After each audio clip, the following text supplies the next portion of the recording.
हामलायनाय जासिहरनाय थाबाय दिनैनि बे 24थि हादान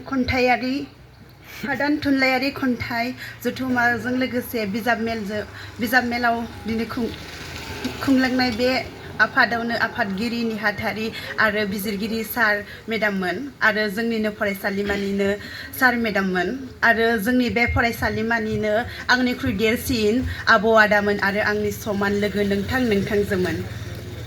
आंनि मुङा थरायना सुमिका बसुमतारी आं सेकेन्ड सेमिस्टार मेथ्स डिपार्टमेन्टनि आं दा आंनि सुजुनाय खन्थाइ दोंसे आवरायनो सानदों। आं जास्ट दा सोलोंफुगासिनो दं, माबाफोर गोरोन्थि जाबाथाय अननानै आंनि निमाहा बिनाय थाबाय।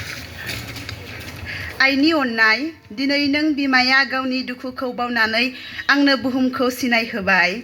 जिउनि सुखु दुखु गाबनाय मिनिनाय रंगिना संगिना फावथिनाखौ नायनो थारैनो आं नों अनसुलि जोनोमगिरि बिमानि अननाय होनायखौ माबोरै बावनो।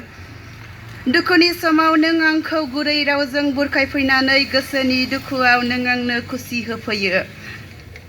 लुबैयो संसारनि मावनांगौ हाबाखौ नों बिमानि अननायजों मावफुंनो। जिउनि दंनायमानि जेंना जेंसिखौ सुस्रांनानै हास्थायो आं अरायबो बिजिर नायनो बुहुमखौ नोंनि आखाइ हमनानै। नाजागोन अरायबो आं नों जोनोमगिरि बिमानि मेगननि मोदैखौ हुगारनो। आयै नोंनि हास्थायनाय लुबैनाय सिमां सुजुनायखौ मोगथां महर होनो। सोलोंबोनाय नोंनि आंखौ बयजोंबो गोरोबनानै गावनि बायदि अनज्लायनानै थानो। नोंनि फोरोंबोनाय गियान होबोनाय अननायफोरखौ बुहुमनि बायदि गोबां अननायफोरजों रुजुनानै नायोब्ला आयै थारैनो नोंनि अननायफोर बायदि जेरावबो मोननो थाङा। एसेनोसै, गोजोन्थों।